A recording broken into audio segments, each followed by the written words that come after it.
chinka chinka, chinka chinka, chinka chinka, chink. Hi guys, Emma Carson here, Money Mindset Coach for Kids. Just a little bit of background about me in case you don't already know. I am a former senior financial advisor at one of the top 5 banks in Canada, and I loved my job. I just didn't love the politics that went behind it, all of the targets and that, because you're not really doing your best for your customers. My world opened up suddenly, and I was able to follow a passion of mine, which my grandmother has always encouraged me to do, and that's writing. Yay! Very excited about that. But still, I wasn't quite on my path, and I know I have a passion for finance. So this is where I'm at.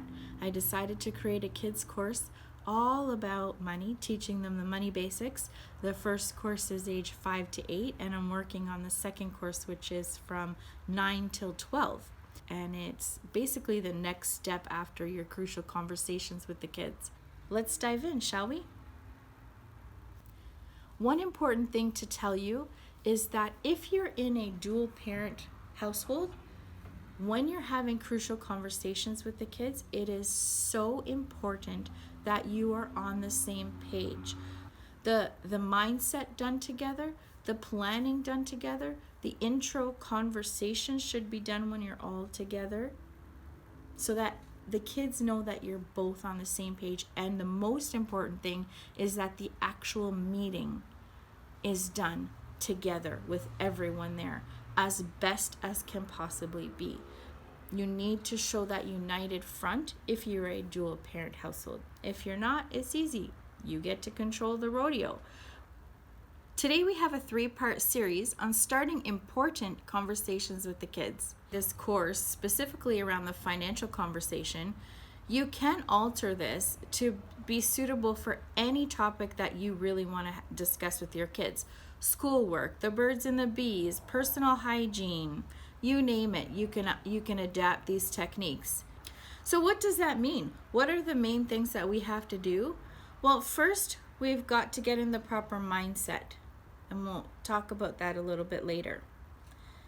Then we've got to plan it. Without proper planning, you're going to look silly in front of the kids. They're going to ask you some questions and put you on the spot, and if you haven't got some ready-made answers, you're going to not get the respect that you need to be an authority figure on this topic. So planning is key. And we've got a nice action plan for you too. That's going to be lesson number 2.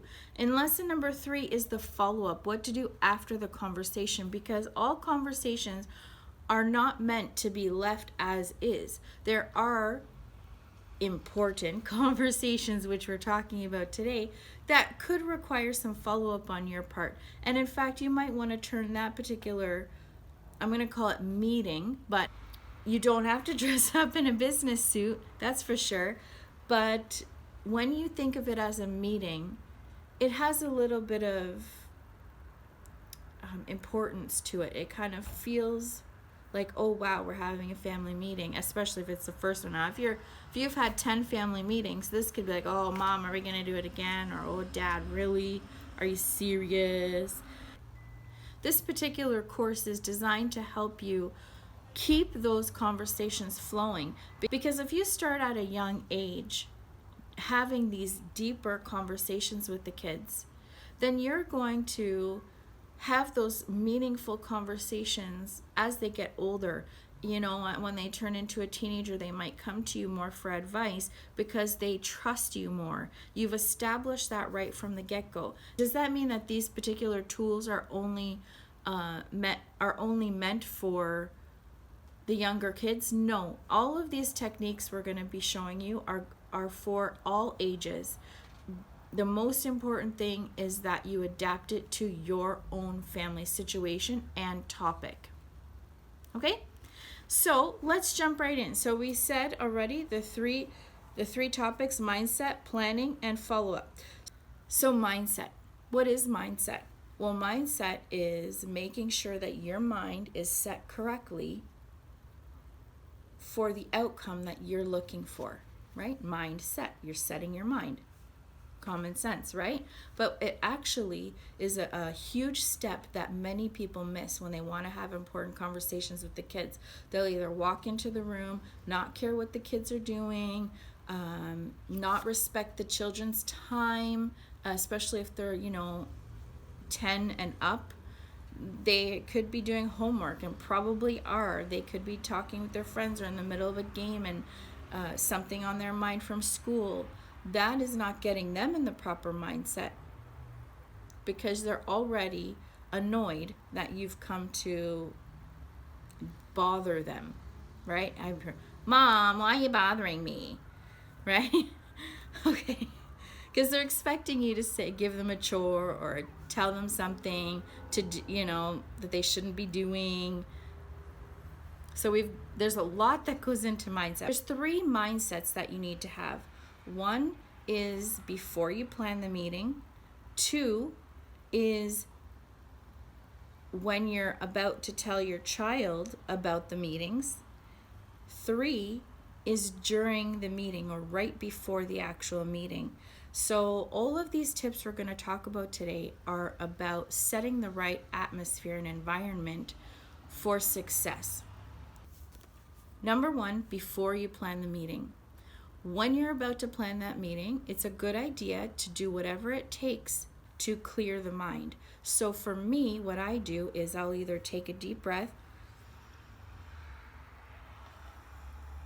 and I'll let it out. I don't need to force it out. This isn't about force. This is about love and setting positive vibrations in the body, in the mind, and in the atmosphere.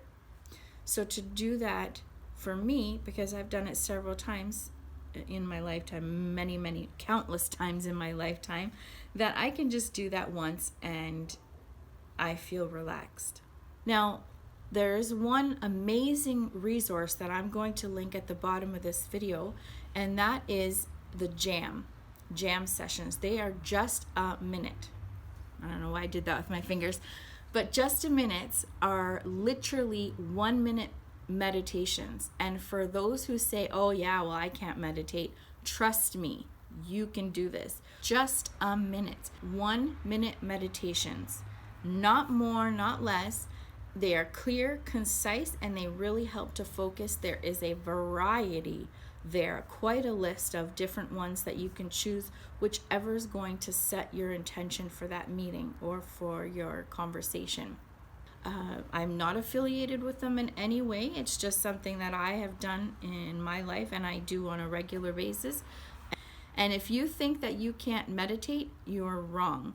It's just a preconceived idea. If you've tried it before, if you haven't tried it before, but you think your mind is too busy, just a side note, you can do it. And these meditations are perfect for beginners. The reason that is so important is because you don't want any negativity from your day to build. You don't want to feel that pressure, and whether it's a time constraint or something like that, you don't need to be thinking about it. If you only have 15 minutes to plan, you only have 15 minutes to plan. But if you're thinking, oh gosh, I only have 15 minutes, oh, I've got 10 minutes now, you're not going to be efficient, and you're putting actually negative energy into what you're doing. So what I would recommend for you is set a timer on your phone, or if you have an egg timer, whatever you use for timers, and just set it and forget it. And then you know that once that little buzzer goes off, then it's time to just stop for today, or maybe you'll be done by then. And then you don't have to be constantly thinking about it. So that's for the mindset in the prep, right before you're about to plan for the meeting. Do your best not to think about what could go wrong in these meetings. Try not to put that vibration out there at all. I'm a firm believer that if I think something, I'm going to see it manifest somewhere. So I do my best to keep my thoughts clean and positive so that the outcome has the best chance for success. The desired outcome, the result that I want, has the best chance for success. It's worked for me, and it's worked for thousands of other people across the world, and I know it can work for you too. So give that a try. So that's the before the plan. then you're going to sit down and do the plan. But there's another part of planning, which is the planning the first conversation with the kids. So we're going to talk about that now. Planning the first conversation with the kids. Having that conversation to say that you want to have a family meeting, again, you don't want to interrupt them. You don't want to already set their mind in a negative space. So if you're in the car, or waiting for the commercial to pass on TV, say, hey, we'd like to set up a family meeting. You don't have to worry, you're not in trouble. We just want to talk about some stuff, and no, we're not getting a divorce. Hopefully that's not your conversation because that is another important conversation you could have with the kids. But make it light. Say, so when is a good time for you to talk for 5 minutes, just to give them a little bit of a heads up as to what the meeting's about. They might say, hey, you know what, we're in the commercial, why don't you pause it if you have a DVR, and you pause it, and you can tell them right then and there. But you're giving them an input, and that is one of the most easiest ways to get your child's buy-in, is to guide them to the answer that you want. Yeah, sure, you may want to talk about it right then and there, but they might be so focused because it might be a cliffhanger and you're not going to have their attention. So give them respect, and they will show you the same respect. And they will say, the other thing is, if you're not talking about the topic straight away, guess what, guys? You're getting their minds thinking. And they're like, oh, I wonder what they want to talk about. And they're going to be more interested in this conversation. So that's a ninja tip for you. Ninja tip. Then you're going to have the actual conversation with your kids. The intro conversation with the kids. And that is, again, you're setting the expectation of what you want from the meeting. You're going to want them to be open with you. You're going to let them know it's a safe space, and what they discuss there is not going to have any consequences. I mean, unless they did something illegal. But in general, you want to let them know that it's a safe space, that they can feel comfortable sharing situations and examples that are based on this conversation. So we're talking about finances here. It might be a good idea to say something like, so last time we were at the store together, this particular situation came up, and I just wanted to talk about it with you a little bit. That's very easy, it's light, and if the interaction was good or okay, you're not going to get that negative reaction from the kids. If it was a negative situation that happened at the store, you might say something like, we had some trouble at the store the other day, and I just wanted to clear the air with you and make sure we're both on the same page so that we don't have a repeat. That takes the pressure off, because they feel that you're not blaming them for the situation, and they can feel comfortable that you actually do want to talk about it, right? Okay, so that's mindset for the kids. Now, the last thing is the mindset for the actual meeting. And by the way, in any conversation with the kids that you have, smile. Don't forget your beautiful smile. Don't forget to have eye contact with them. You look right at them. And that lets them know you're present and you're interested in what they have to say. And don't cut them off. This is the hardest thing for me personally. When somebody starts talking, I usually know what they're going to be following up or what they want to say. And so I jump in to answer the question that I think they're already going to ask me. But if you think about how that feels on the receiver side, they're not going to feel heard. So if you take the time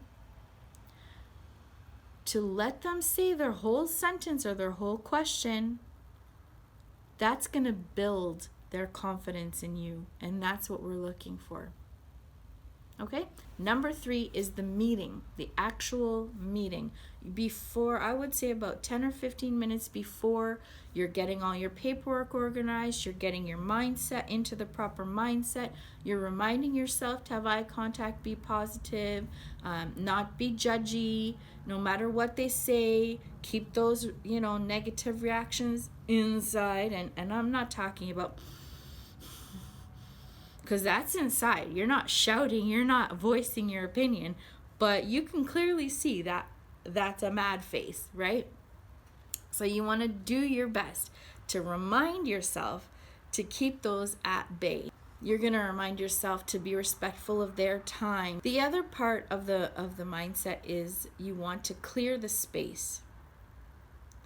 If the space that you're planning to have the meeting, you've set up the time, the schedule, and you're having that meeting, let's say it's in the living room, but there's chips lying everywhere, there's dog hair on the floor, there's a computer open, your mind isn't going to be clear, because you might see something and go, oh, I see that thing's broken, or oh, I got to just clean this for 1 second, and all of those seconds take away from the meeting, takes away from your focus. Meetings for me work best at a table where you can look each other in the eye and be less distracted by the environment.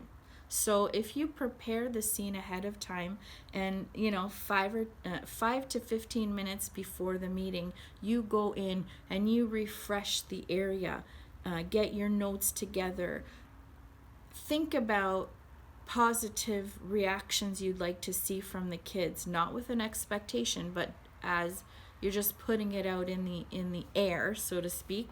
Maybe you want to open a window, maybe you want to turn on the lights or clean the table or wherever you're going to have the meeting. And by the way, electronics off for the meeting, right? And that's it. Those are the 3 key areas to work on for mindset when having important conversations or crucial conversations with the kids. Hope you have a super awesome, terrific, fabulous day, and we'll see you in the next video, where we talk about what? Planning, the actual planning of the meeting. It's very exciting. You're going to get an action plan and everything. So we'll see you there. Bye for now. Chinka chinka, chinka chinka, chinka chinka, chink.